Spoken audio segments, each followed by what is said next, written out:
আসসালামু আলাইকুম দর্শক, আশা করি সবাই ভালো আছেন। দর্শক, আপনারা কিন্তু দেখতে পাচ্ছেন আমরা এখন আছি হচ্ছে বিএনপি পার্টি অফিসের সামনে।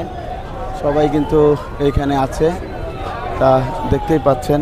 এখানে আমরা যতটুকু দেখতে পাচ্ছি, এখানে এই যে একজনের লাশ নিয়ে এসেছে। আল আমিন হচ্ছেন ভাইয়ের, তা আপনারা দেখতেই পাচ্ছেন। এদিক দিয়ে কিন্তু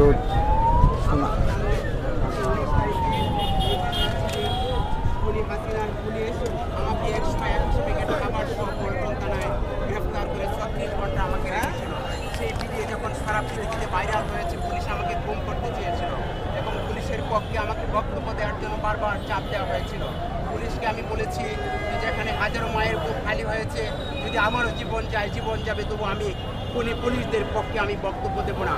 অবশেষে বিজয়ের দিন বিজয়ের উল্লাস করবে আমার ভাই, সেখানে বিজয়ের উল্লাস করতে না দিয়ে সেই বাটারা থানার পুলিশেরা নির্মমভাবে আমার ভাই আলামুল হোসেন আগমনকে নির্মমভাবে শহীদ করেছে। আমরা আলামুল হোসেন আগমন সহ শহীদ আবু সাইদ মুগ্ধ সহ এই আন্দোলনে বাংলাদেশকে নতুনভাবে স্বাধীন করতে গিয়ে যারা শহীদ হয়েছেন, জীবন দিয়েছেন, আহত হয়েছেন এবং যারা কারাগারে বন্দী হয়েছেন, সকল নির্মম হত্যা এবং বন্দির নির্যাতনের আমরা বিচার চাই।